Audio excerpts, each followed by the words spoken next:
Fauci said there is no magic drug for coronavirus right now, which you would agree. I guess on this issue, I think we only disagree a little bit. I'm sorry. I disagree. Maybe and maybe not. Maybe there is. Maybe there isn't. We're going to know. Is it possible? Is it possible that your impulse to put a positive spin on things may be giving Americans a false sense of hope? No, I don't think so. Preparedness right now. No, I don't think so. Look, it may work and it may not work.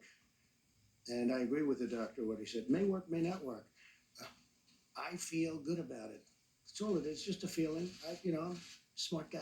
I feel good about it, and we're going to see. You're going to see soon enough. What do you say the Americans were scared, though? I guess nearly 200 dead, 14,000 who are sick, millions, as you witnessed, who are scared right now. What do you say to Americans who are watching you right now who are scared? I say that you're a terrible reporter. That's what I say. I think it's a very nasty question, and I think it's a very bad signal that you're putting out to the American people. The American people are looking for answers, and they're looking for hope. And you're doing sensationalism, and the same with NBC and Comcast. I don't call it Comcast. I call it Comcast. Let me just for whom you work. Let me just say something. That's really bad reporting, and you ought to get back to reporting instead of sensationalism. Let's see if it works. It might and it might not. I happen to feel good about it, but who knows? I've been right a lot. Let's see what happens.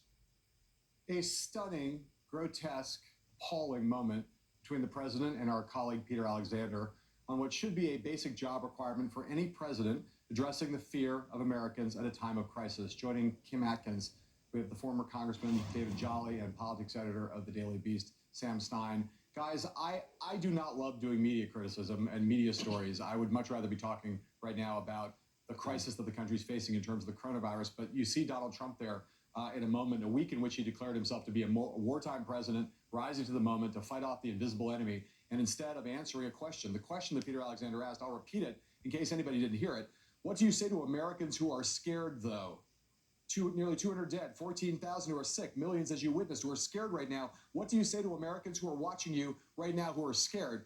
The fairest question, the most reasonable question, and the most easily anticipated question that a journalist would ask the president in this moment, and the president chooses to attack Peter Alexander and say that he's a terrible journalist. Later on said he's not a good journalist when it comes to fairness. I'll start with you, Sam Stein. Go. Yeah, I mean, it's not exactly a high and tight fastball, exactly. It's a fairly anticipated question. There's nothing strange or nasty about it. And the only conclusion I can reach is that perhaps Trump would rather us be talking about this than the fact that he was up there disputing healthcare medical experts about the efficacy of this malaria drug, literally trying to play the role of scientist when he's not that. And he acted as if his optimism about this drug had no adverse consequences. In fact, there are serious adverse consequences that could happen here. You could easily foresee a situation in which he gets the hopes up of people who then go and make a run trying to get their hands on this drug, and then people who actually need it have difficulty getting access to it. Those are serious medical consequences to being cavalier about this stuff. Yes, I do think it's worth talking about how he treated Peter's question, which was a totally fair question. But I don't want to lose sight of the fact that what he was doing there is dangerous and ethically dubious, and we shouldn't take our eye off of that very important point. Yes, of course. And David Jolly, the president says, well, I feel good about this drug. I feel good about it. Governor Cuomo today, talking about treatments, said, well, this is all about science. Donald Trump apparently thinks it's all about his feelings, but you tweeted today that you thought this was a motherfucking asshole. In this press briefing. His fucking so many things feelings. To address in it. The attack on the press, the attack on our colleague, and the stuff that Sam just mentioned. I'll give you as a potpourri. Take your pick about what you want to address first.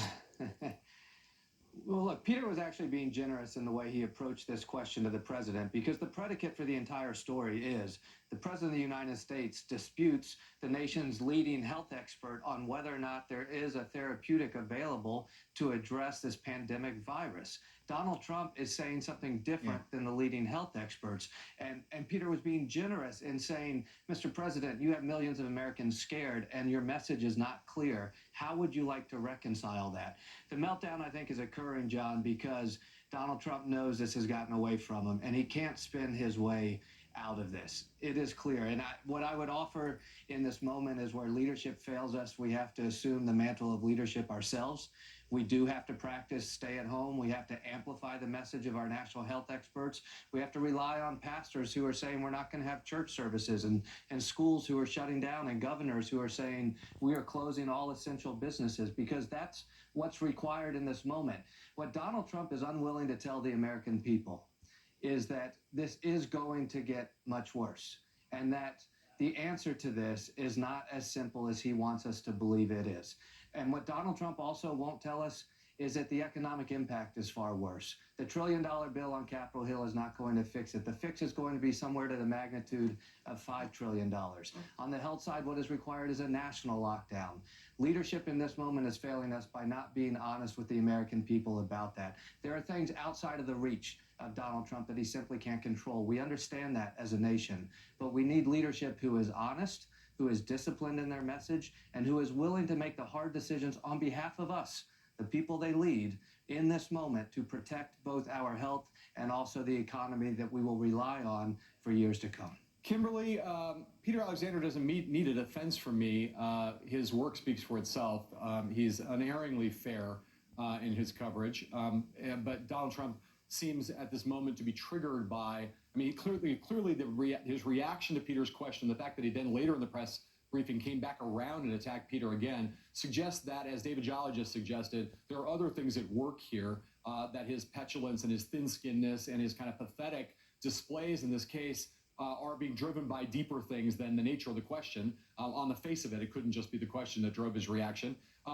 What do you make of Trump right now at the end of this week, the week in which many people noted that Donald Trump made a shift? It was a marked shift, the shift from 2 months of what me worry, there's no problem here, it's all going to be fine, to we have a silent, invisible enemy in this virus, and we have to wage war on it, and I am the wartime commander. He made that rhetorical shift this week, but he ended this week with this display.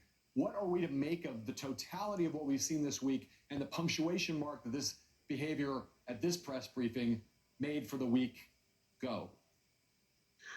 Look, I'll start by saying that his reaction to Peter was visceral in a lot of ways. We've heard President Trump himself say in interviews since he was on the campaign trail that denigrating the press is a weapon in his arsenal that he uses because it's to his advantage when people stop believing members of the press. Unfortunately, at this point, it is important for the people to have factual, accurate information. And what Peter recited were the statistics at that point about death and infection in this country, numbers that Americans have seen rise exponentially in the last week.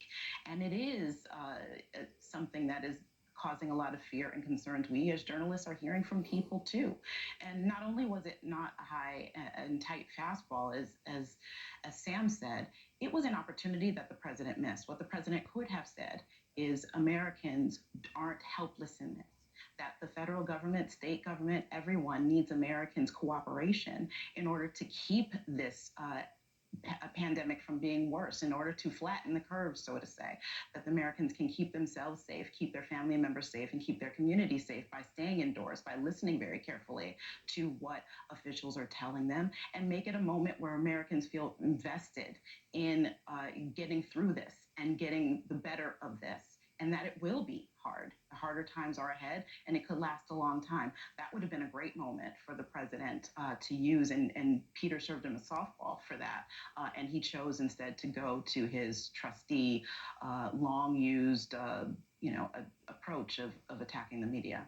I just want to put up one thing. We're going to take a break in a second, but I want to put a picture up of someone who was in the White House press briefing room today. Can we show this gentleman, please? Put up the picture up. There he is. That's Sean Spicer.